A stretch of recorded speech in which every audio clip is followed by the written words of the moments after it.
Hello, everyone. I'm Jim Garrison, and I want to welcome you to day 386 of Humanity Rising on this 7th day of January. Today actually is Christmas for the Russian Orthodox Church. Yesterday, while most of the world was commemorating the insurrection that happened a year ago at the Capitol building of the United States government, it was also the Feast of the Epiphany. Today, the Russian Orthodox Church celebrates Christmas. And so I just wanted to note that, and within the context of just reminding us all that these great calendar dates have evolved over time. Christmas on December 25th was not really developed for centuries. After the passing of Jesus of Nazareth. It was a Roman holiday that was dedicated to the winter solstice, and that became, over time, the occasion when the Western Church celebrated Christmas, and then the Eastern Church had a different calendar and therefore a different date. But as we begin our new year, 2022, I think all of us have come into the new year a little tentative. I think it's a truism probably anywhere you are around the world, and we know we're broadcasting out to over 130 countries on a daily and weekly basis. The world has been through it. As we approach in March, the second year of this pandemic, I think the confidence of the world has been a little shaken. We aren't quite sure what's happening to us, and we're not quite sure what we're supposed to do, any of us. And so Humanity Rising, as we move into 2022, is really dedicating itself to the most fundamental thing that I think any of us can really contemplate, and that is, how do we reimagine the human? In the midst of all the crises that beset us, climate change is going to be the one we're going to dwell on today, but there are others. Democracy, crisis of COVID. How do we use this as an opportunity to actually reimagine who we are and why we're here? And what we now need to do. Because if we look around us, the challenges are begging us for a reinvention of the human. And so that's going to be the meta theme for Humanity Rising, is to contemplate at the deepest level that we possibly can what we're doing here. And I have said many times, we were all born for this moment, because what's coming down is a collapse of a system that is already obsolete for many decades and is finally crumbling literally underneath our feet. So this is an opportunity, an unprecedented opportunity for a new story, for new challenges, for new possibilities, and a new understanding of what human potential even means. So it's very, very exciting to be with all of you now, day 386, as we commence the year 2022.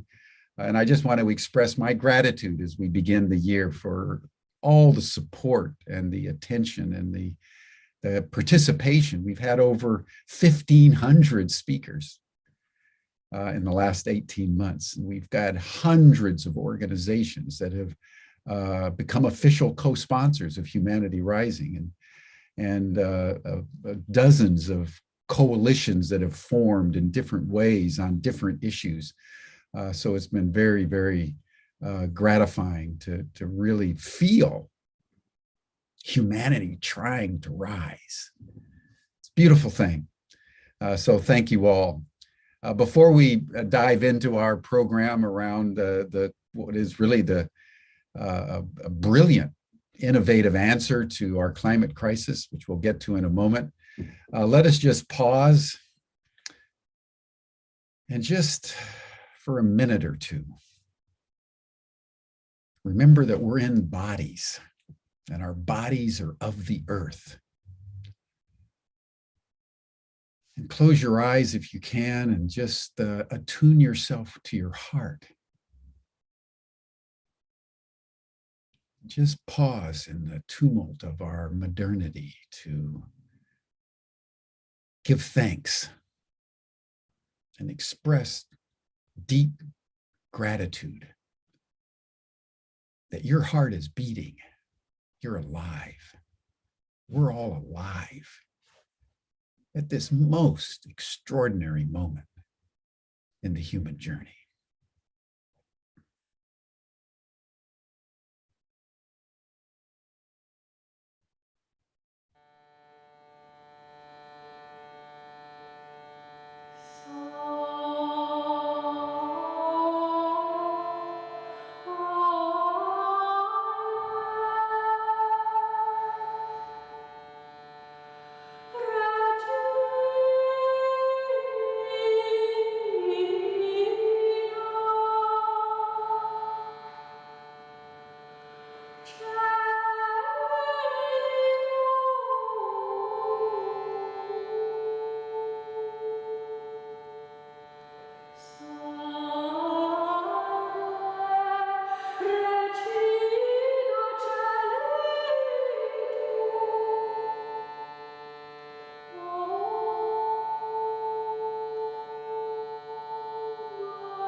Thank you, everyone. Now, with an open heart and a heart full of gratitude for each and every one of you joining our program today, we want to turn our attention to a perennial theme for Humanity Rising, and that is our climate.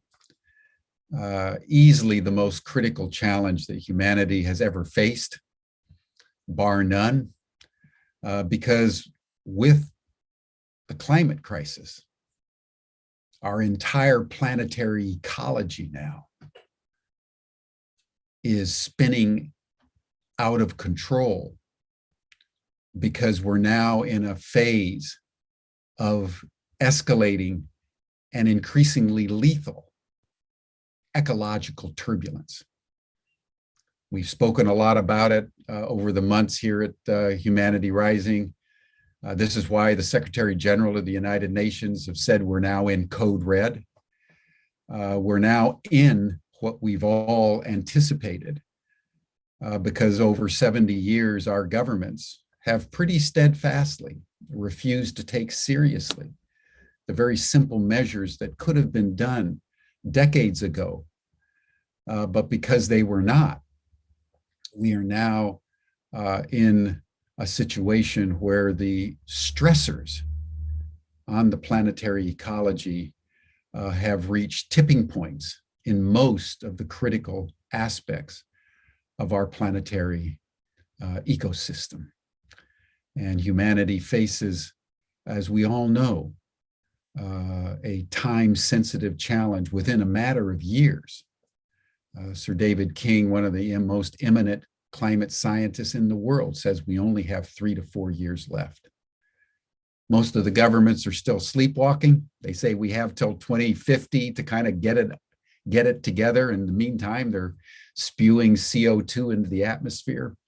30% of all the CO2 that's been spewed into the atmosphere, over 1 trillion tons since the beginning of the Industrial Revolution 400 years ago, has been spewed out in the last 30 years. Well, there are a few people, and I'm delighted and privilege to introduce one of them today, who has taken the climate crisis not only seriously, but come up with a timeline and a mechanism and the resources to get several major cities in California climate neutral by 2030, which, when it's successful, and I believe it will be, given who is spearheading it, will become a model for cities all over the world, because cities are the locus of most of the CO2 emissions into the atmosphere. So I'm delighted to welcome back, actually, because he's been on Humanity Rising before, David Gershon. He's the CEO of the Empowerment Institute. He's the author of Social Change 2.0, one of the most seminal books in the last 20, 25 years about the mechanisms of social change. And he is the founder of the Cool City Challenge that he's going to tell us about today. So I want to welcome David. He's going to make a presentation for 35, 40 minutes, and then he and I will have a dialogue. We'll open it up to all of you. And as he's speaking, if you have questions for David, just put them in the chat. We'll have a dialogue, and then we'll conclude the session with a visioning exercise that he will moderate for us. But David, thank you for joining, and I can hardly wait to hear how you're going to transform cities like Los Angeles by 2030 to become carbon neutral. It may be one of the most important initiatives anywhere in the world to remedy the situation with regards to our climate. So welcome to Humanity Rising. Jim, a pleasure. You and I have been having this conversation for 20 years now. I remember it was 2020, keeps getting pushed back.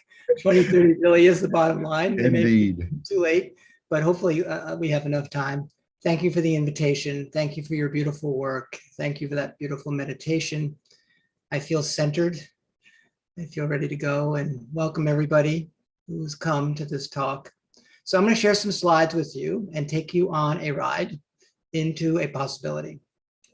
So let me get the slides teed up here. Okay, so we call this the Cool City Challenge, and it's about empowering cities, as Jim has said, to become carbon neutral by 2030. And we call this a climate moonshot scaling strategy that our Empowerment Institute has brought into the world. So the operative word is moonshot. So this is a big idea, going after something that for many people will seem like just beyond our grasp, but I believe it's within our grasp. Maybe for some it'll say it's beyond our grasp, but that's what a moonshot is. I think after hearing what I have to say, you may believe that it is absolutely within our grasp and quite doable.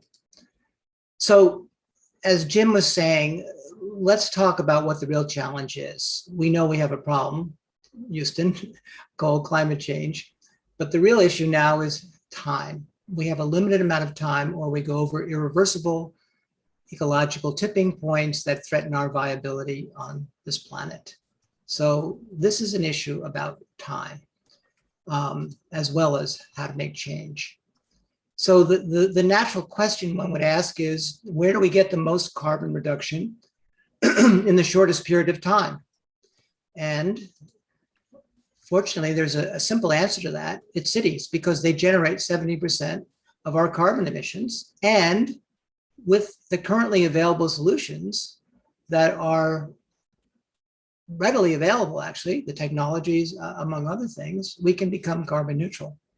So that's a big deal. We know where it is, and we know how to get there. So the next interesting question that's lesser known is that 70% of that carbon footprint is emitted by you and me and our lifestyles. And if we choose to engage, we can also, by our political advocacy, mobilize our entire community. So we are the source of a big part of the solution, even though we probably have never realized that before, because we've projected it onto so many other actors. So what solutions can create carbon neutral cities without offsets, which is our operating principle? This is carbon neutral by 2030 without offsets. because using offsets doesn't really get you the change that you want. And you can always use mathematical equations like, well, we'll get to whatever we get to and we'll offset the rest. So this is pushing the envelope to where it needs to be pushed to, which is without offsets in 10 years. Well, 9 years now. So these are the three top-down solutions that are commonly understood. This is where most people focus for trying to create change. Creating policies, governments at the state and national and local level, new technologies, and creating new markets for those technologies. That's traditionally how we think about change from a top-down perspective. Those are critical, but they are not sufficient by themselves. So what does that look like if they are not sufficient? Well, then we have another set of solutions which are bottom up, which are behavioral change. That's a space I spent many, many decades in now, and they are also effective. But again, they're not sufficient to get the kind of reductions that we need. So I had a dream, as in not quite in Martin Luther King mode, and I was sitting around a table, and there were all these plates of French fries. And in all the French fry plates, there was a solution. I didn't know this at the time. I collected all the French fries, plates of French fries, put them at the front of the table, and this Wizard of Oz character came out and said, "You have won the prize." And then I saw myself on a poster as Employee of the Month. And with my wife, we interpreted this dream and we concluded that the prize was creating a whole system solution, bringing all these plates of French fries together, all of which are siloed, sitting in their little spot on the table, all of which are trying to make things happen. But without the synergy of all of them, we can't get the traction. So this is a unique opportunity to think of what we call a whole system climate solution. And when you put them together, you discover a very interesting phenomenon, which is that behavioral change, how you and I as individuals act, starts to influence directly, directly influences policy, technology, and market creation. We are able to activate the system if we can adopt these new behaviors and show up in this advocacy model, where you become part of the solution through engaging all these other parts of the system. So that was good news for me because I have a means to do that. And over the last 30 years, we've been working with millions of people in cities around the world, several hundred, to create a behavioral change methodology and community engagement methodology that's evolved into what we call the Cool Block program, which I will share with you a little bit. And it's based on our 40 years of work as our Empowerment Institute, really looking at the notion of second order change, how you create transformative social change, how you build agency, how you build whole system solutions. And the heart of it is enabling people to envision and create what they want in their lives and their world, which is a function of giving them a vision, helping people see a possibility, and then the tools to make that happen. You'll see that demonstrated throughout this presentation. So Cool Block program, how does it work? An individual says, yes, I would like to make my block cooler. I'd like to make a difference on climate. I'd like to do something that makes my neighborhood better. And they reach out to 5 to 8 households on their block.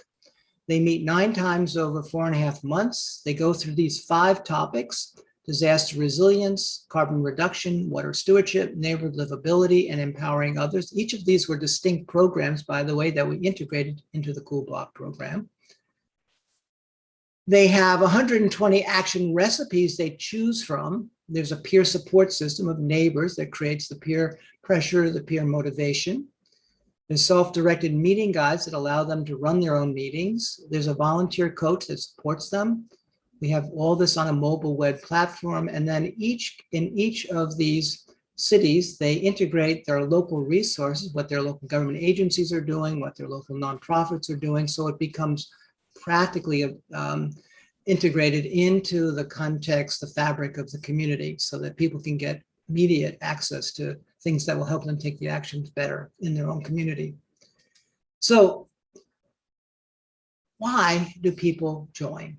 It's great that we have a program, but how is it you get people to do this? And what we found was what we call intrinsic motivation. People don't do it necessarily to save money. Rarely is that actually the driver. They do it because they want to make a difference. They want to create a better world for their children. They want to know their neighbors. So this sense of agency, community, and meaning are the drivers. And over the years, we figured out how to develop a script that helps neighbors knock on neighbors' doors, share this particular script. And at the end of that, people are motivated to come to an informational meeting in someone's home, person who's asking them on their block or in their building, and join. And what we find is that 45%, literally 45% of the people who go through that process join this program through this amazing phenomenon of neighbors knocking on neighbors' door, this radical act of know thy neighbor and love thy neighbor. When they participate in the program, on average, they're getting a 29% carbon footprint reduction. They're taking about 25 distinct actions. We've worked with about 2,000 participants on 125 blocks across 5 California cities, which is where we're focused right now: Palo Alto, Los Angeles, San Francisco, Mountain View, and Isla Vista. Isla Vista is a small community. Whoops, where am I here? Sorry. I'm a little ahead of myself. It's a small community where Santa Barbara is located, and UCSB, University of California, Santa Barbara, is there. Okay, so we have a program that can produce results and get a lot of people to participate. That doesn't necessarily deal with time. So the big question then still is, so how do we get there fast enough to create carbon neutral cities by 2030? And how does this all fit together? So this is a building block, but just that, a building block. So let's talk about a key part of my work in Social Change 2.0, or second order change, which is the science of tipping points. How a small action can have a large result. How we can create a lever to move a mountain. So there are 3 different types of tipping points integrated into the Cool City Challenge. Let me share each of them with you. The first one is called the fusion of innovation. This is based on Everett Rogers' work, over 1,500 case studies over 50 years on how new ideas spread, be they new technologies or social innovations. And what he's learned is that 15% of people is a tipping point for shifting into a larger scale change.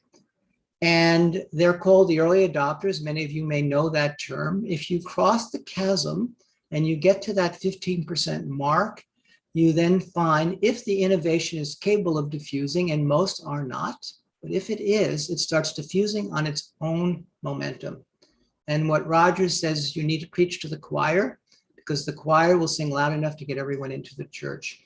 Most social change agents tend to preach to what we call the laggards, the least receptive, and wonder why they don't get traction. So there's a science here, and that science, the fusion of innovation. So that's one of the tipping point models we work with. We aim at early adopter households, early adopter blocks, early adopter cities, and so on. The second is what's called cyclogenesis, which is the study of how hurricanes form, how rapid energy transformation happens. And cyclogenesis is about vortices, small little eddies of energy, which is how literally how hurricanes form. They don't form fully born, that combine. So those little red people are the block leaders who are reaching out to their neighbors, the early adopters, to get involved in this school block process. And they start to do that, one block, another block, another block. And then all of a sudden, a vortex is starting to be formed, and the early majority start to show up, and it moves along and it starts to build momentum. And we are literally watching this happen. This is not just something that is in the natural world. It's literally in the world of social change as we have begun to practice it. And then you start to discover a true hurricane level impact. And that is the goal of the Cool City Challenge from the Cool Block point of view, to create this phenomenon. And we have already seen it happen, and we haven't even got our first school block in one of our 3 cities. I'll say more about that later, but we're already at this level, which is quite remarkable and truly encouraging. And for the first time, I've never seen that before. We'll talk about maybe why that's so, why all the conditions are right for this kind of change and how we've tapped into that. So the third tipping point science that I want to speak to comes out of evolutionary biology, is called punctuated equilibrium. It grew out of a study 800,000 years ago, not study, but research 800 million years ago, when we moved from single cell to multicellular organisms. And what happened then was we were facing an extinction level threat by too much oxygen, we being our ancestors in the sense of our single cells that are in our bodies now. And so what was required was to come together to become multicellular, to be able to better process and integrate the oxygen. We have a variation on that thing going on right now. So what happens with punctuated equilibrium is that there's very little change, and then an extinction level threat is faced, and a stable system can radically shift, very radically. We are facing that literally, or watching that happen literally right now. I would say the last 12 months, we are watching a rapid change. We are tapping into that change. We don't have to create it. The extinction level threat is doing that. So what we've tapped into is what to do with that extinction level threat. And that is what we are doing, is activating a community's intelligence, creativity, and will. And we are utilizing that to create a speed and magnitude of change that's needed, which is basically 3x where we are right now. We need to achieve by 2030 what is currently projected to happen in 2050 in our cities, our states, our countries, our planet. So that's the third puzzle piece that we are working with. So can we do it? That is always a big question. We have some examples of doing amazing, impossible things. We think carbon neutral cities is clearly going to be able to tap into our creativity, intelligence, and will. And with all those different factors pushing us, we can create carbon neutral cities. I am completely convinced that it is doable. More to be said on that. So let me talk about how the process works of scaling. So what you begin with is a single block leader. People in red start to form cool blocks. And then notice this meter on the left. I call it the climate action capacity meter. It is not just that we're forming cool blocks. It's not just that we're activating the system from the demand side bottom up, but we're also building climate action capacity to take on the whole system transformation required. So that's a big deal, because we need people. You can't change the world unless people in the world change, and unless they are engaged directly in that. So we move from a cool block to a cool neighborhood, which is 10 cool blocks. And now you can do things at scale like microgrids and other things that you couldn't do at a block scale. Now you also have built capacity of people to show up at the next level of capacity of a leadership in a leadership mode, because now they're doing neighbor level scale. They're working with 1,000 people versus 50 or 100 people. And then we move to what we call the cool district, which is 10 cool neighborhoods. Now you can start to change whole food systems. You can change transportation systems. Again, the same red people moving up. So you're building climate action capacity to their next level of scale. And then you see it going to the next level, cool city. And we've defined a cool city as meeting a threshold of 400 cool blocks, whether it's Los Angeles or a smaller city, because now you have about 10,000 people who are the tip of the spear, who are starting to create a tipping point. Now, a cool city will continue to grow well beyond that for sure, but you've started something that is not seeing a coherent body of people with this higher level of complexity and skill, knowing how to move change forward. So that's what we call a cool city. And then you keep moving it, and now you have multiple cool cities, a county or a region. And you keep moving that along, and you have a cool state in the context that we're working with, California, which is the 5th largest economy. So a cool state is also like a cool country. So at each level, you see the climate action capacity getting built. So that's not a small thing. And keep in mind, this isn't just happening at the cool block level. They're building demand for technology, policy, and for new markets to be built. So let me now show how that works in the biggest area that we have to crack the code on, which is transportation, because that's the biggest contributor to a city's carbon footprint. And that essentially is, oops, let me get there. Moving a little too fast for myself. Yeah, I think I'm where I need to be. So here's how it works.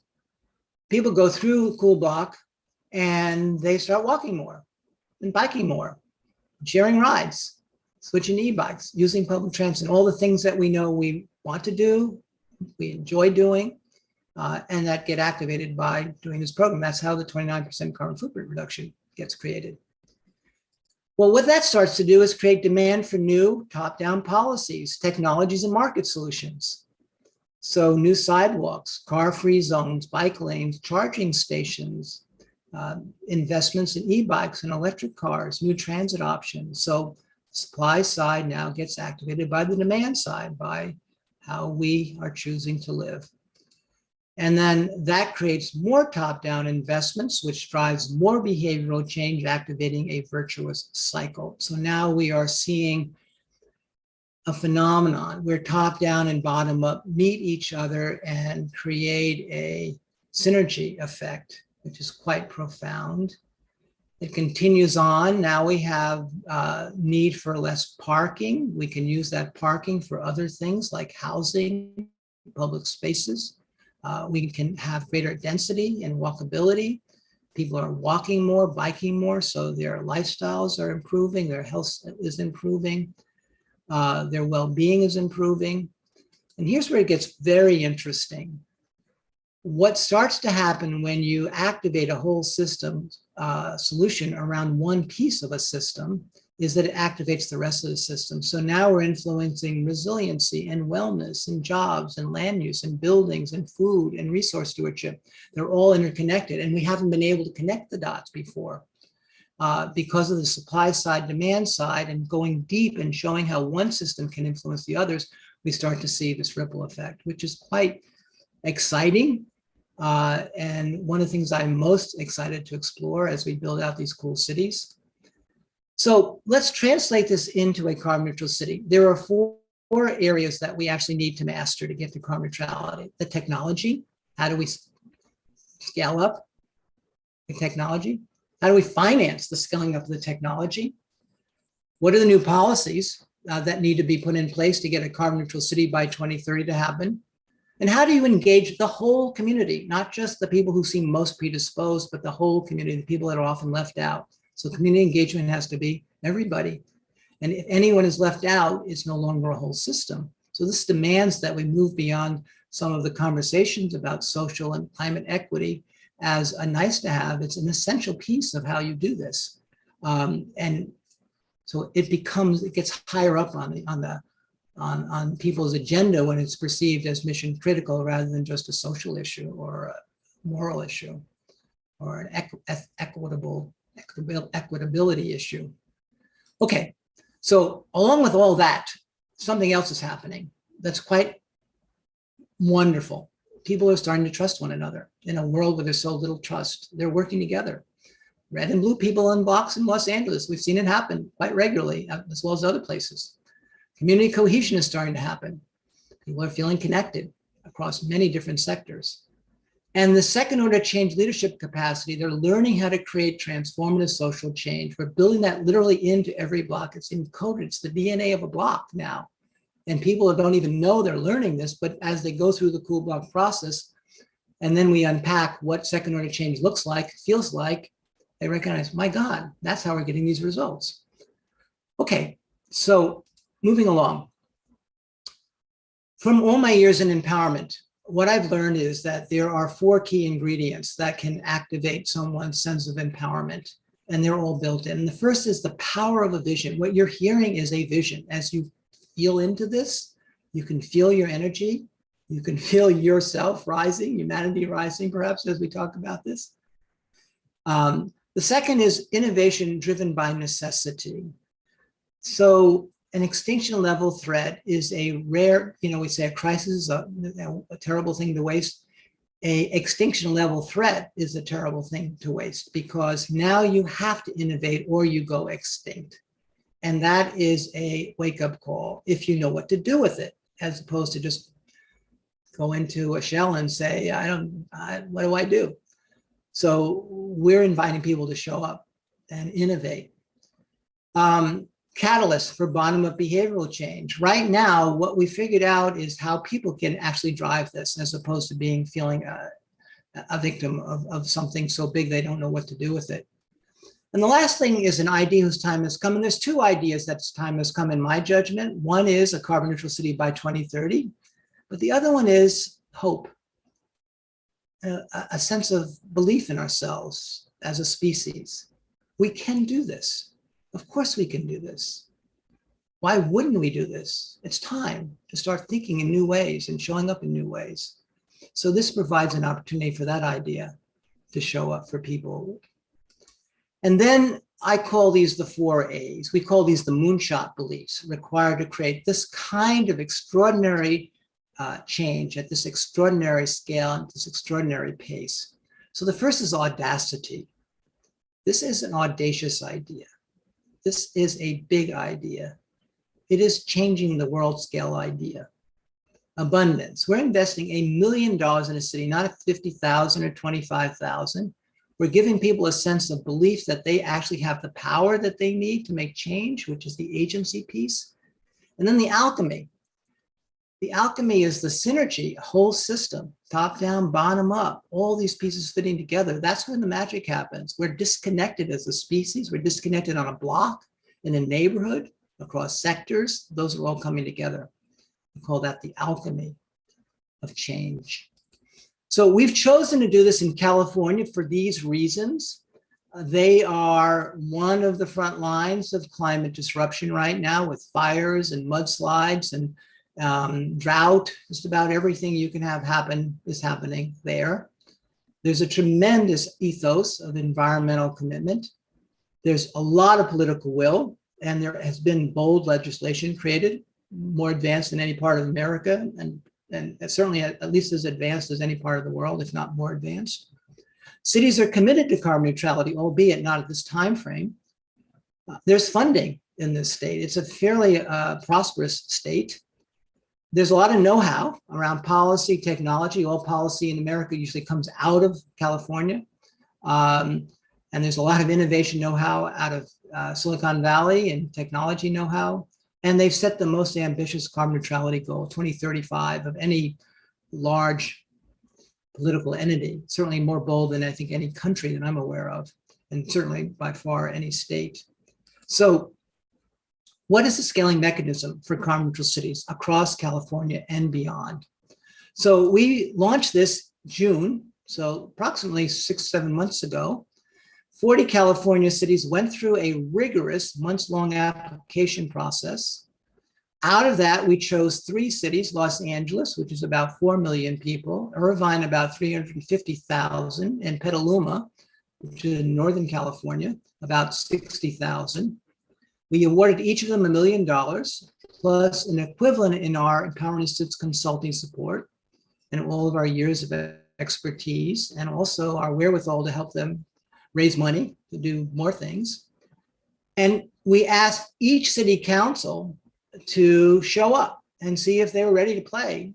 And we asked them to pass the boldest carbon neutrality goal on the planet. So carbon neutral as a city without offsets, and to create resolutions to that end. And they all did, amazingly, because they saw a pathway. I mean, they saw money perhaps, but they also saw a pathway. I mean, putting themselves on the line just for a grant is certainly not something one does unless one sees that there's a pathway.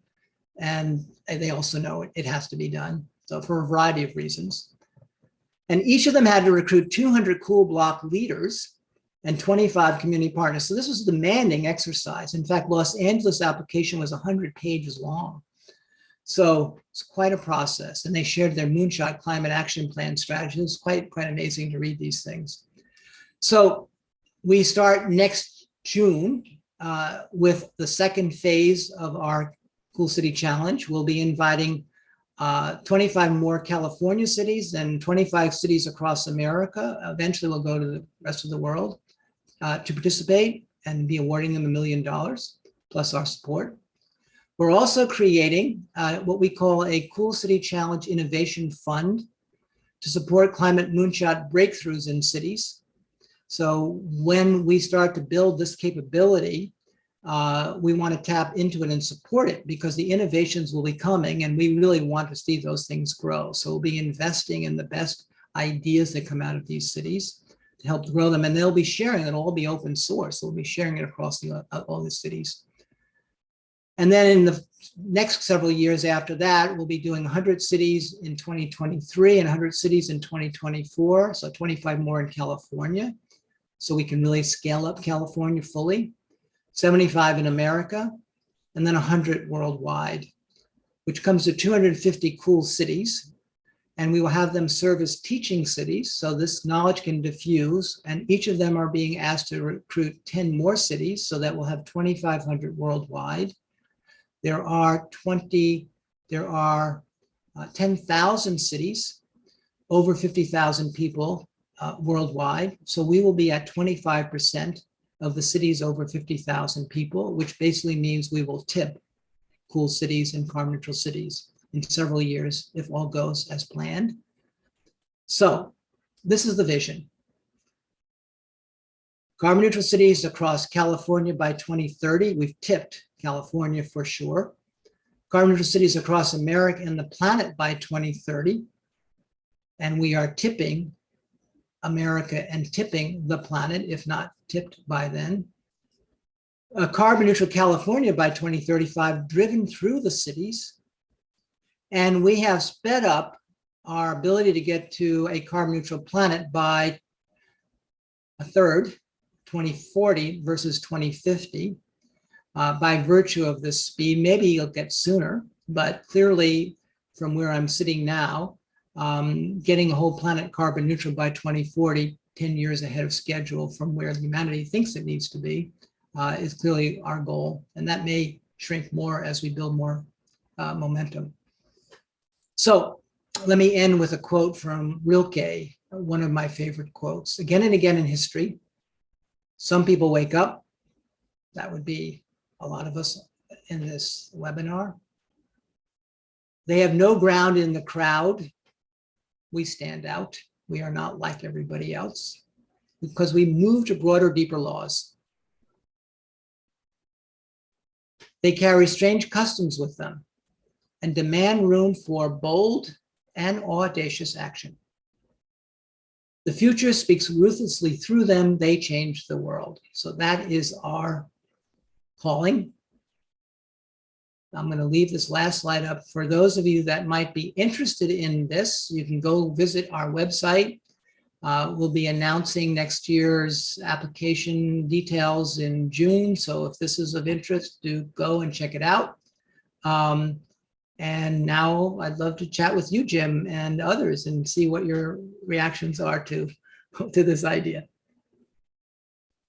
Well, David, congratulations. You're putting in motion something that indeed could change the planetary consciousness by demonstrating the power of the people to do the obvious in a way that has the logic of your social change 2.0 embedded in it. And however we can support that, I'd love to know more about it, because this is a brilliantly conceived and I think pragmatically timed within what we know are the frames of reference for the kind of actions that's required. So in the first instance, I just want to thank you for doing this and applaud your effort. And one of the obvious questions is how did you put together the resourcing to be able to empower the $1 million to each of the cities, plus your own consultative work? Did you put together a consortium of of funders or donors, or and what's the mechanism for the distribution of those kinds of funds? Because having heard of a lot of these ideas before, you're one of the few that it's actually implementing it with the right scale of resourcing and political alignment to actually make it possible. Because so often people have an idea, but they can't kind of figure out either the politics or the resourcing. And it feels to me that you've brought everything together in a really, really a considered way. So I'd love to hear how you actually put all those three things together. Great question, Jim. I expect nothing less than great questions from you, so keep up with that. So let's talk about resourcing. So I'll give you an answer at two levels. I'll give you a metaphysical answer and a pragmatic answer. So the metaphysical answer is an intention, a clear, strong intention that you keep working with. That is the deep power of how one attracts anything in one's life. Yeah. But it's come out of 20, 30 years of work to be able to be in a position to tell a story to funders that they see as credible at a time when the story needs to be put into play. I had a conversation with Paul Hawken not too long ago. Well, it was a while ago. Actually, maybe it was 7 or 8 years ago. And we were in the early stages of building out the School City Challenge idea in California. He said, David, I've been tracking your work for many years, but you haven't been able to figure out how to get to scale yet. What is it that you need to do to get to scale? And I had never had anyone ask such a pointed question to me before, in a kind way. I mean, it wasn't criticism. It was like, yeah, let's figure this thing out together. Mm-hmm. So I started thinking about it, and I realized there were 4 systems conditions that were required for us to be able to scale a climate intervention. When you and I began our conversations, those system conditions were not in play. And the first is we have to have climate tipping. People have to be ready. This conversation wasn't ready until we hit this tipping point, which we've now tipped into, which, as Al Gore says, climate is now tipped. The second is you need to be having the right cities. Cities that are really primed, who are asking these questions where you don't have to waste your energy on stuff that's not important. It's still hard to sell them, but you need to have the right cities in the right place. Then you have to have the right leadership, so people who can actually implement it. And then you have to have the right strategy and program. All those system conditions were in place. As I started sharing that with funders, they started responding and they're saying, yes, let's do this. And they're continuing to build interest, because we're not just raising the money for the carbon neutral cities, we're also raising money for an infrastructure fund, a multi-billion-dollar infrastructure fund to help the cities actually deploy the infrastructure transformation that they need to. And we realize cities are not going to do that by themselves. They're the platform, but they don't know how to think this way. Cities are risk averse. That's not what they do. But they are responsive, and they know they are the front lines. So there's that piece. The politics is an interesting question. So along the way, we bumped into Gavin Newsom, who became a supporter. So we have, people in high places who are blessing this and supporting this. In fact, I got an email yesterday from the governor's office saying, let's talk. I've been trying to knock on their doors, and now and they were listening, but they weren't responding actively. So they're now listening, because I think they're recognizing they need to think more creatively than they have. When I met with them, they said, we don't have to do this. We don't have a clue about bottom up. And even when I was talking about this idea, they didn't even know what to do with it, but they knew they needed to do something. So, but they're now asking deeper questions because they're in enough pain. And I would say at the local level, what we're seeing is that cities are ready for a roadmap, and we're providing them a roadmap with the resources. So I think we have all the elements in play. Yeah, well, again, congratulations on this. A broader question that I would just love your sense about is the relationship between nearly 2 years of pandemic and the Cool City Challenge. Have you found, as you've been interacting, that the pandemic has deepened people's awareness of the problem and therefore their appetite for the kind of innovation that you're suggesting? Have you found that the pandemic has been overall just a depression and you've had to work harder? How have you experienced the relationship between sort of the COVID-19 challenge and the climate challenge and the initiative that you're putting into motion? I have a point of view, but I don't have any data yet. I'll find out, because literally we launched the Cool City Challenge in these 3 cities formally next week.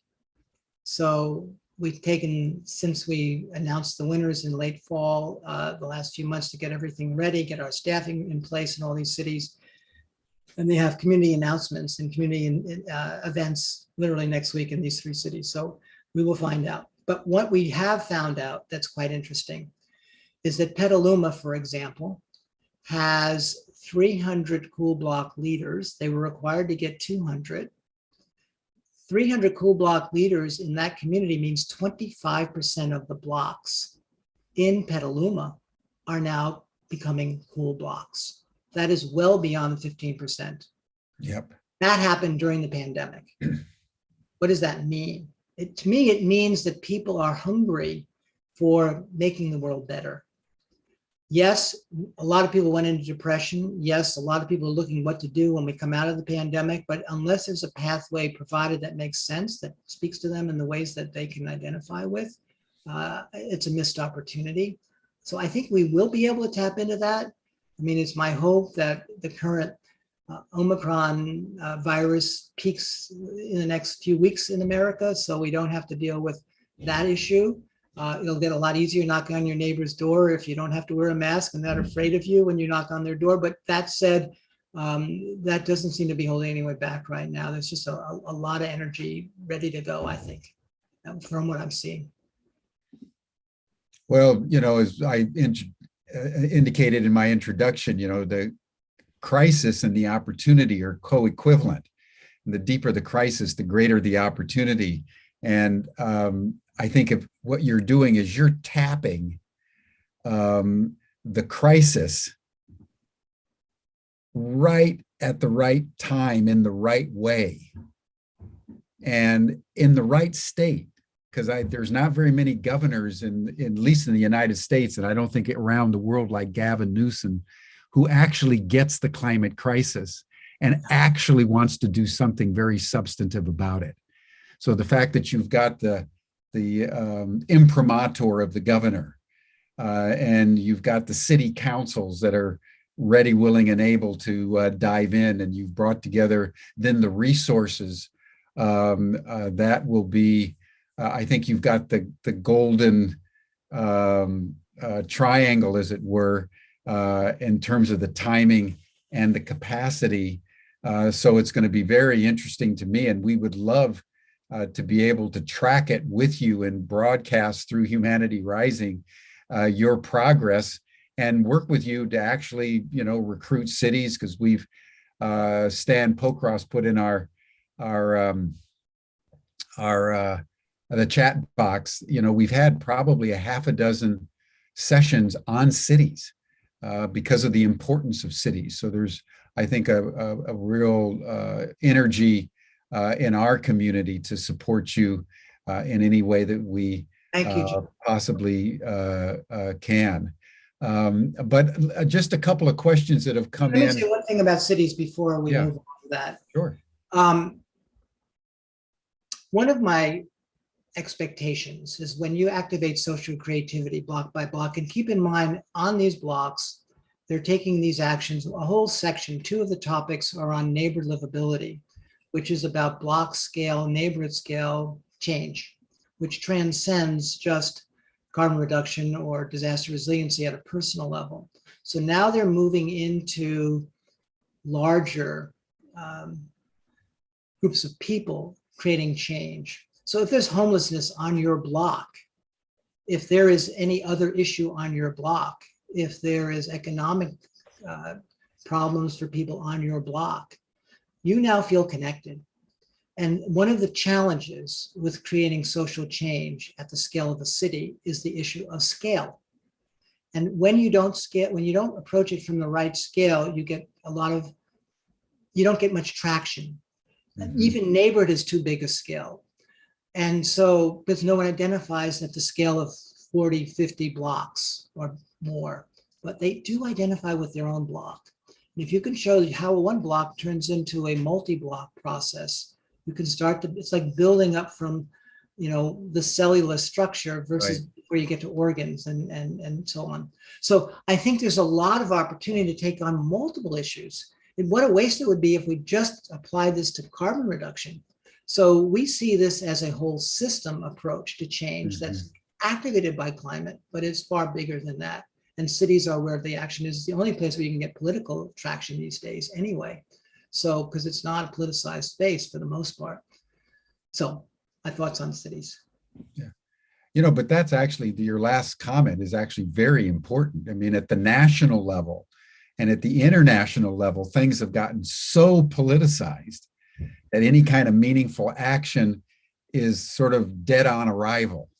And the cities are that one place which are small enough and yet large enough and capacious enough so that if there is the will, there's the possibility of genuine change. And because cities account for 70% of the CO2 emissions, and 70, 80% of the human race now lives in cities or around cities. You've also gotten the right leverage point. So you've really hit the bullseye, my friend. Oh, thank you. Thank you. Let me say one more thing about cities. I'm just saying. Thank you. It's a lot of trial and error, and you finally figure something out, and this one seems like it's the right spot. One more thing about cities. So as I've watched all the news commentaries on the insurrection day, January 6th, and how people are so frustrated with democracy, not frustrated that we've got such a poor state of democracy, at least in America. One of the things that I've been thinking a lot about is the nation state kind of an idea whose time is over. And what I've begun to look at is the notion of city-states as the new organizing principle for humanity's future. Because that's actually how change happens. It's where you can create change. It's where people are invested. Don't know how that emerges out of Cool City Challenge, but I have a feeling that we're going to be building a new kind of political model for how the politics of our future works at the scale of the city. And when you have a clear organizing principle around which to do that, you can start to see things happen that you couldn't see otherwise. So I'll be just keeping that on the back burner for me as I watch the politics start to emerge when you have something this clear cut that brings so much unique value that transcends the differences and brings us together in a common cause. Yeah, absolutely. Absolutely. Well, in the era of the nation state is definitely teetering, as so many of the memes and institutions that we've inherited from the past. Now, Joy Gilfillan has a question of the relationship, as you understand it, between what you're doing through the Cool Cities Challenge and the transition movement, the strong town movement, the various other, the C40. There's lots of cities that are in various stages and phases of transition. Are you working with, like, for example, Rob Hopkins in the transition movement? Is this something that has just come up sort of uniquely out of your thinking? How are you interacting with all the other activities and movements that are also focused on cities? It's a great question. Over the years, we've worked with lots of these movements. I know Rob, and he and I have had some great conversations over time. I know folks from C40. We use C40 metrics for how to measure carbon neutrality in the city, and also how to, by the way, carbon neutrality for us isn't just what's called scope 1 and 2, which is just the footprint within the city, but also the consumption footprint, and they teach how to do that. So we're also working on the consumption footprint, although that's not our definition for carbon neutral cities, but we have that as an additional thing we ask the cities to work towards. Yes, I mean, part of how this got launched was the Institute for Local Governments in California, which is the affiliation of all the local governments. So we've worked with them to get the word out. We've worked with the governor's office to get the word out through their entities that work with local governments. So wherever we can, or local, cities. So either at the grassroots level or the government level or any other level, we are always seeking to find partnerships.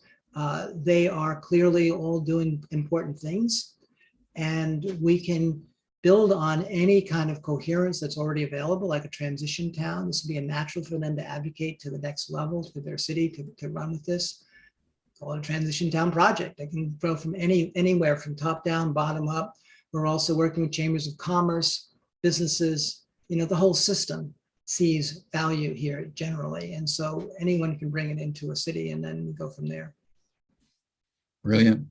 Now, Deanna Rice has a question that I think would be of interest to me too, because you're both a theoretician.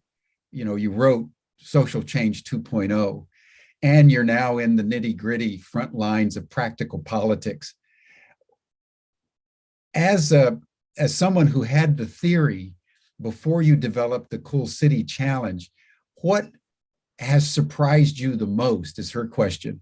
And what about your sort of Social Change 2.0 has changed or adapted or been modified that you didn't expect, but now that you're really in the trenches of the Cool City Challenge has been activated or modified in some way? Well, the best part of being with you guys are your questions, for sure. No one's asked these kind of questions. So yay, thank you all for your beautiful questions. And for you, Jim, in particular, for holding all the questions so well. Well, let me say something about theoretician versus practitioner. So as you've read Social Change 2.0, you probably remember that Social Change 2.0 was not based on a theory of change. It grew out of practical experiences that then emerged into a theory of change that grew out of my practical experience. So in a certain sense, I'm less a theoretician as I am a compiler and best practices from my day-to-day experiences for how it creates this kind of change. But let me just define the fundamentals of what I call second order change so that people can understand the larger context in which the Cool City Challenge is operating, because I think it would be useful for other things that people might be doing. So this is how civilization operates, in my judgment. We operate as a set of social systems, the healthcare system, an education system, political system, financial system. And all of those systems make up our civilization. Those systems are now deeply stressed for any number of reasons, not the least of which is climate, but also so much polarization, economic disparity. And so when those systems get stressed, they go into perturbation or oscillation and they become destabilized or unstable. When they start to become unstable, they start to gyrate and eventually they move into being marginally functional or dysfunctional. In America, the poster child is our national political system, which is completely dysfunctional. It's not even marginal anymore. So when that happens, when a system breaks down, something really profound happens. It becomes unmoored from that which keeps it in place. So while democracy was always at best in America, for example, operating at a sort of, I would rate it as a C level. Now it's a D level. But when you're failing, you also have to think creatively. So now there's going to be a small d democracy movement being forced to emerge. So that's what we call second order change, where you move a system to a high level of performance and social value. And the book I wrote, Social Change 2.0, is how to do that. And Cool City Challenge is an example of how that plays out. And when you compare second order change or Social Change 2.0 to first order change or Social Change 1.0, That's also very important because that also gives us hope on how change can happen in all these different issues. So first order change is trying to create change through laws, command and control.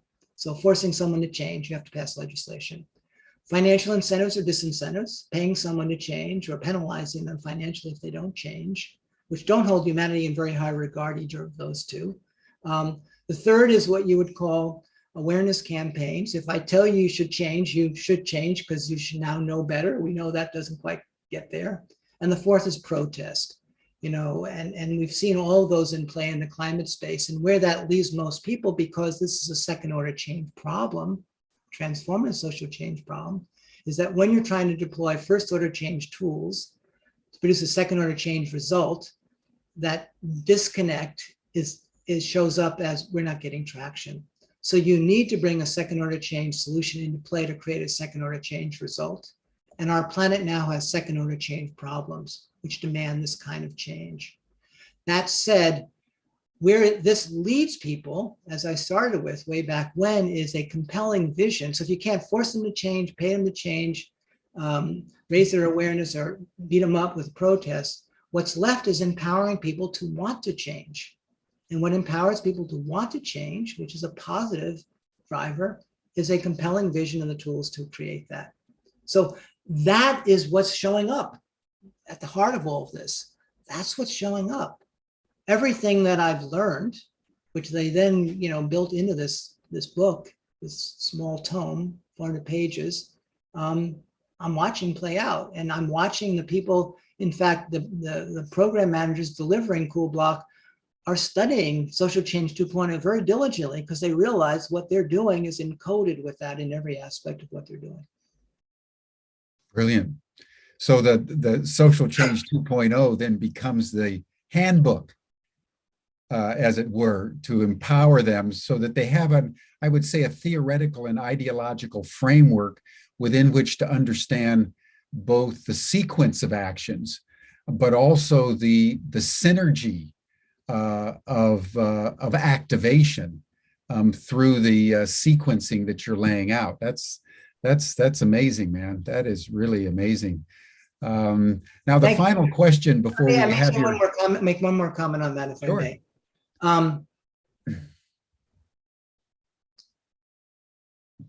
For anyone who reads that book, they'll learn something. One thing in particular, they'll learn that it doesn't come whole cloth. It comes out of a lot of iterative learning. And someone asked me, how did I end up writing that book, or how did I end up doing these things? I said, I'm a good learner. I'm a visionary, and I am someone willing to do whatever it takes to make something happen, but that's not enough. You have to be a good learner. And so every time I would debrief one of these teams that were the predecessors to Cool Block, what worked, what didn't work, we would constantly change things and tweak it and iterate it. And so one of the things that people using Social Change 2.0 to deploy this Cool City Challenge are learning is that things will not go as they anticipate, particularly as we start to scale this, even though we know a lot of what will work. And so they have to know how to be good learners and iterative learners. And so it teaches them how to ask the right questions so that when something doesn't work, you don't go down as many blind alleys as you might otherwise. And so, that's another thing. This is a lot of hard-won learning in there around the process. And so it's a framework for how to build this kind of second order change. You can apply to anything. Yeah. So in effect, you're providing mentoring based on deep practical, but also theoretical experience and hard thinking to ensure success. Because without your theoretical framework, they're liable to make every mistake possible and run aground. So you've really got a good combination here. And just a final question, David, before we have your visioning exercise from Mary Thorpe, who's in West Virginia. And she's saying, what would be your advice there? Because she's in mostly a rural state with very small towns and cities. Well, let's just say it's not early adopter territory for climate, I would say. That said, if she was interested to make this practical on her block, she could go to coolblock.org, which is where the Cool Block program lives, and she could create a cool block on her block. And what that will give her is a practical experience of improving her quality of life on her block. I mean, I always say, who would not like to live on a cool block where you know your neighbors and it's more livable and friendlier, and you're saving money because you're not wasting money on inefficient use of resources. The climate piece doesn't have to be the front and center piece of it. That said, all the carbon reduction piece does is reduce your amount of spending on fossil fuel use that costs you money and becoming more efficient at the end of the day. That's how you reduce your footprint, be it through transportation or through home energy use or through how you buy things. So become a cool block leader. Start making your block cooler would be one simple thing. Beyond that, the change will start somewhere. Why not West Virginia to help us show the way? Wouldn't that be so cool?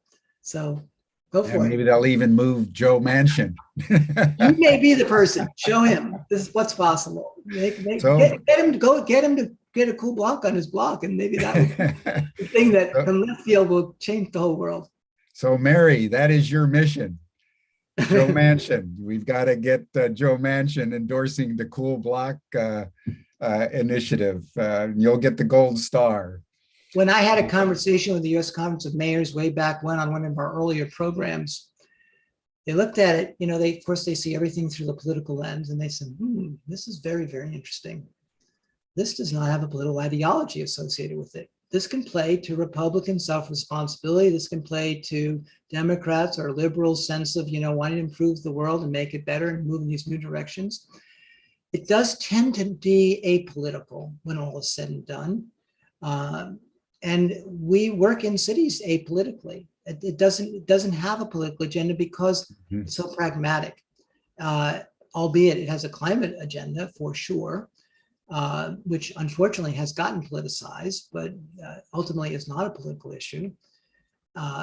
One thing that's really interesting about all that is that a friend of mine, I don't know if you ever bumped into a guy named Harlan Cleveland in your travels. Oh, yes.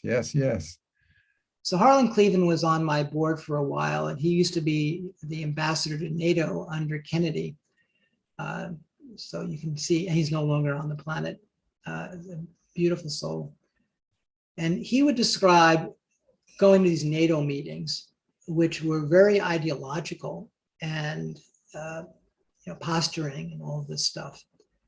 And he said he knew that when they actually got through all their posturing and they looked at the actual issue on the table, they were able to resolve it rather quickly because these are not ideological issues that they had to solve. And it's the same thing here. So if you can position something so that it is low on ideology and high on how to make the quality of life that you live a better quality of life and how to make your community a better community, who does not want that? Who wants to live on a dumb block versus a smart block? I mean, where you don't know your neighbors versus you do know. I mean, the secret sauce of Cool Block, when all is said and done, is I don't know my neighbors, and I want to know my neighbors. So going right back, love thy neighbor is the secret of our future. Yeah, who was it that said that? Someone out there that I think was a good person for our planet. Good. Well, David, thank you so much. And we're going to conclude, everyone, in our last 10, 15 minutes or so. David wants to do a visioning exercise. I know many of you are watching passively on Facebook or YouTube, but you can also participate. And then those of you that are on the Zoom call and can access the chat box, the interactivity will be through the chat box. So David, thank you. And why don't you lead us in a concluding visioning exercise? Yeah. So given time, I'm going to ask you 3 questions. And they are big questions, as you might imagine. So let me get them in front of me. And so you can write your answers in the in the chat box. And then we'll sort of see what your answers are. So the first question is, in your highest vision, what are you doing to help your city reduce its carbon footprint? Given that that's the highest leverage action one can take, in your highest vision, what are you doing to help your city reduce its carbon footprint? So take a moment to answer that question, and you can write it in the chat. Or if you are on Facebook, you can put it on the equivalent. In your highest vision, what are you doing to help your city reduce its carbon footprint?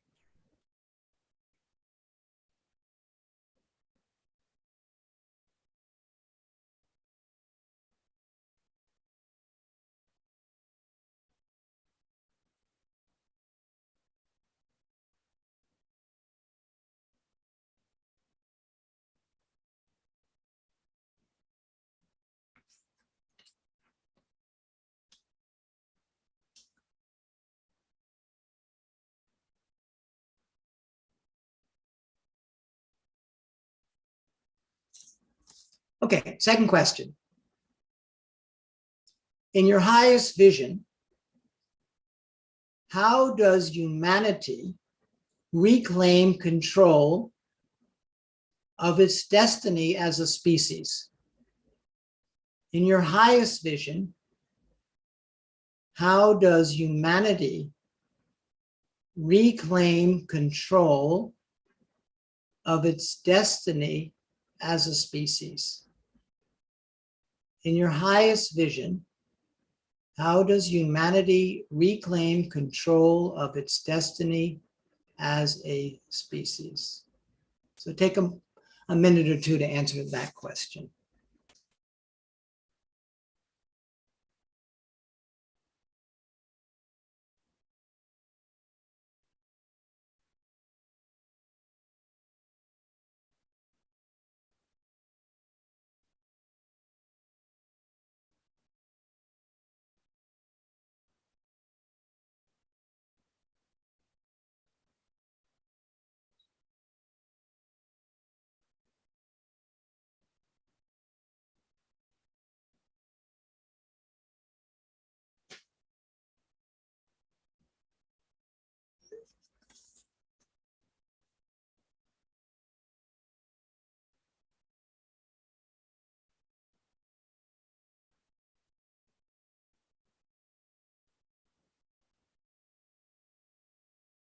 Let's take another moment to answer that small question.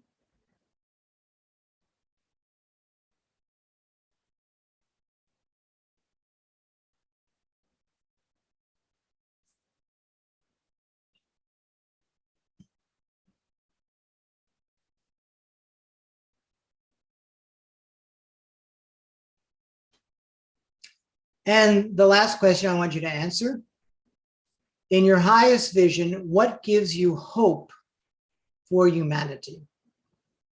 In your highest vision, what gives you hope for humanity? In your highest vision, what gives you hope for humanity? So take a minute or two to answer that question.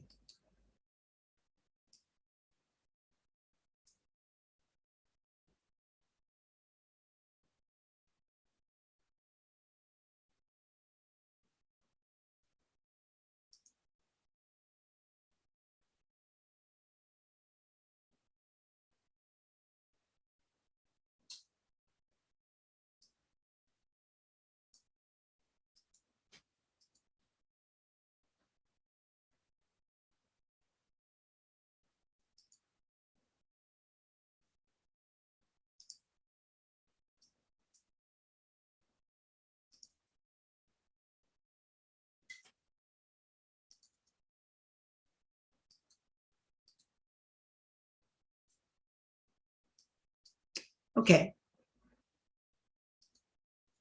So Jim.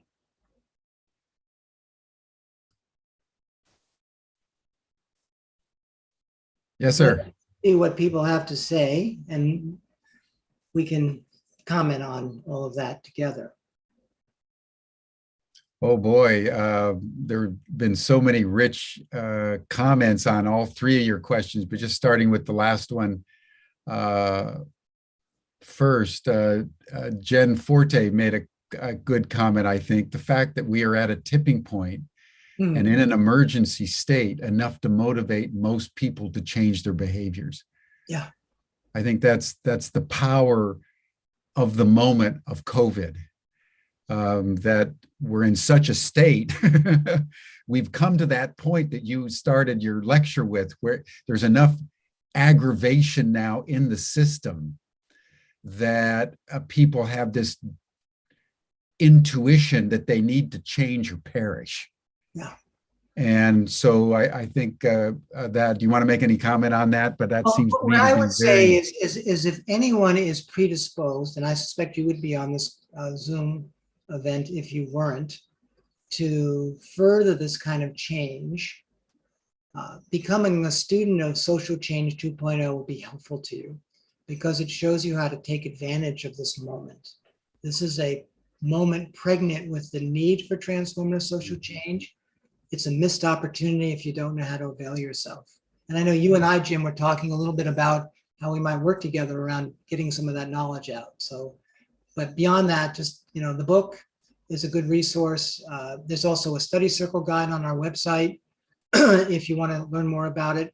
And also a lot of different versions of second order change on our reinventing.earth website. So you can learn about the study circle there. Also, I think on the coolcity.earth is where the Cool City work is, and that's also got a link to the study circle. So form together as small groups and start to learn how to do this. well, that last point that you're making was also emphasized by Cuff Ferguson, that our individual and collective ability to soul link is a critical ingredient in terms of his hope for the future.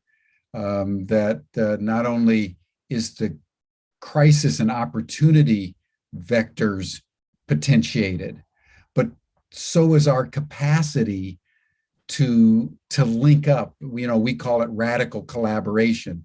This broadcast is going out globally in a short period of time. The Cool City Challenge will be a global meme, and you'll probably be inundated with cities and communities wanting to participate because people are ready to soul link now. I think that's another important aspect to the elixir that makes this moment in history so potentiated. When you started off the meditation earlier about we are all called in this moment. We've come incarnated in this moment to serve humanity's rising, to use your term. People are so ready to be activated. And I think climate is the activator. Climate is the best thing that ever happened to humanity, even though it's maybe our worst and our best thing all combined, because it's activating us to show up in ways that we wouldn't otherwise. We'd stay asleep, just have a normal life, and the planet wouldn't evolve. So it's a forcing function. I call it an evolutionary driver. Yeah, it's a forcing function that we either get it together or we get out. Get a new planet, right? There aren't that many. Well, there are actually a lot of planets, but nonetheless, in this body, this is the only way we got. And Rob Wheeler is making another good point that his hope for humanity is that the millions of efforts that are being undertaken by so many across the board to create sustainable change. I think that's one of the inspirations for me doing Humanity Rising every day is meeting people like you. And goodness is just all over, David. It's we see the crisis in the headlines and on the news, but there's so much goodness in the world that's being activated at this moment, and all kinds of domains, whether it's climate or the homeless or preventing cruelty to animals or the farmers in India. If there's a need, there are hundreds of organizations and people in various quadrants of the planetary system that are working on it tirelessly day in and day out. So that's another source of real hope. You know, one of my favorite quotes is James Gardner, which describes the world as filled with breathtaking opportunities described as insoluble problems. So I see the world every day as breathtaking opportunities, particularly because I see how one can create second order change. So everything that looks as an insoluble problem from a second order change perspective is literally a breathtaking opportunity. I mean, you name an issue. And when you start understanding this, you start to see whole ways that people don't know because they just try 1.0 solutions to get a 2.0 outcome and it doesn't work. But if you understand how, you can do things. So we're in an amazing moment, but we have to rise to the occasion and we can, and we are. I love that line that that an impossible situation is actually a breathtaking opportunity. That's a beautiful way to put it, because the more impossible it seems, it's actually the more potentiated the opportunity.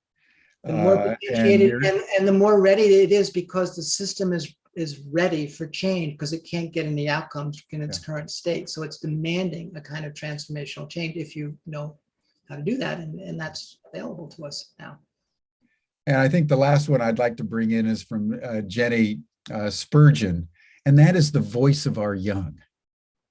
Greta Thunberg. You know, the young people that are coming in, the Gen Zs and the Gen Alphas, as they're being called, born in the last few years. They're coming in with such power and imagination. I mean, Greta Thunberg, I mean, what a courageous, she's a lioness of our time, and just popped up, you know, 12 years old, going on strike. And like you with the city, all of a sudden she realized that she'd ignited a global meme. And so let us also affirm our optimism for the future by taking in the power of our young people coming up through the system now. Yeah, for sure.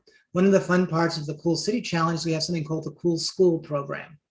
So the Cool School Program is empowering young people in elementary school to create sustainable lifestyles, high school students to start becoming cool block leaders and community change agents, and college students to do the same.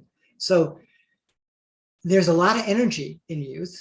And one of the opportunities that is often not known how to tap into is to give them the tools to empower them to create the kind of change that they want to see and not be so dependent upon the system changing and somehow politics somehow being the place where they put all their energy, which is important.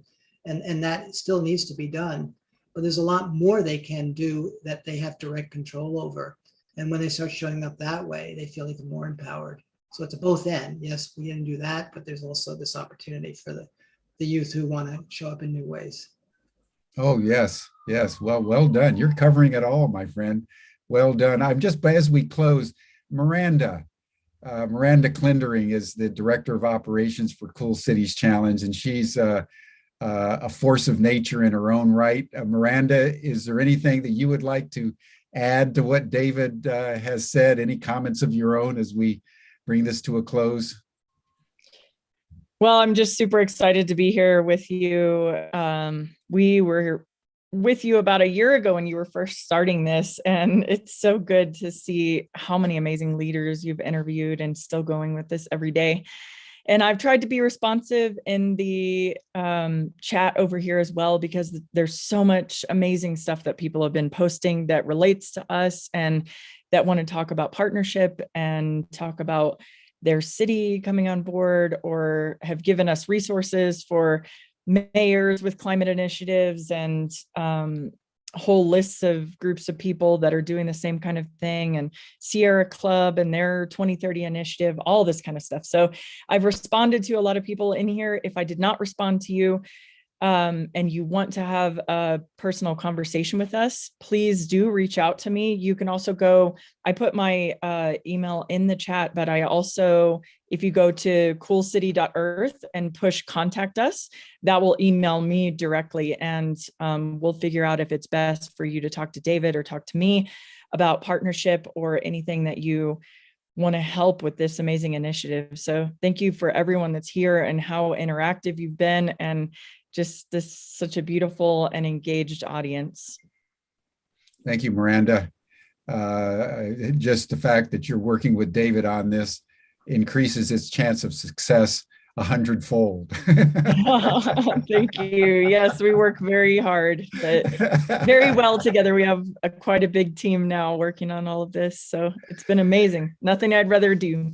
So Jim, David. here's a fun thought, a fun opportunity. So my next call was supposed to start like now, but that has now been postponed.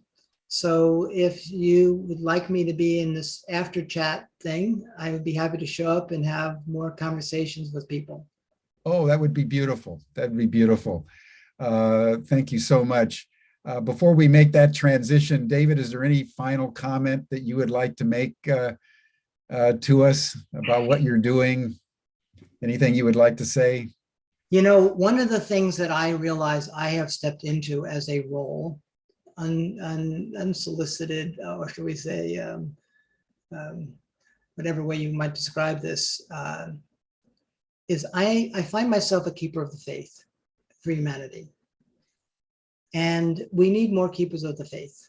Because right now, as a species, we are going through a dark night of the soul.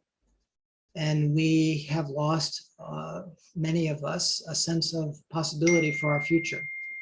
And we don't see a way. And so those of us who carry the light, who see future, who see possibilities, we need to stand strong in that. If we can stand strong, others can ride on our faith, ride on our belief. The science is not all that it makes itself out to be. Yes, it does look bad, but things can change, and they do change. And so let's not build an airtight case that we're doomed. We are not. We actually have a huge opportunity. We're part of that vanguard. I hope we see many things that grow out of this type of thinking. So be a person of hope. And that last question invited you to see what gives you hope and build on that, strengthen that. So my final thoughts. Thank you, David. This is a beautiful, beautiful session today. As some of you noted, it also happens to be my birthday. And I want to thank you for your great gift, David. To me, on my birthday, you've inspired me. And I think you've inspired us all in a very profound way that has brought together theory about how people can change with the politics of the real world and the resourcing and the vision all together around the fulcrum that if we can move our cities, we can change the pivot of the future. So I really want to acknowledge your leadership as a faith keeper, but also as a practical visionary and action intellectual at this critical time in human history. I think you're part of the solution that we all so desperately need. And we stand with you in every way that we can and look forward to having you back with reports from the front line as we move through 2022. So thank you, and thank you, everyone. Thank you, Miranda. We'll now bring this to a close, but Stan will put the link in the chat box. So David, Miranda, get the link. He just put it in. Click that link and you can all go into a Zoom meeting, which is more informal, but will allow David and Miranda to continue the conversation for those of you who can make it. Thanks so much. We'll see you on Monday, same time, same station for Humanity Rising. Bye for now. Thank you, Jim. Happy birthday. Thank you, Jim. And yes, happy birthday. What a great way to celebrate your birthday. I'm so privileged. Thank you, David. Brilliant session. Brilliant. And we'll see you in a little bit if you guys are going to meet there. I'd love to say more and play more.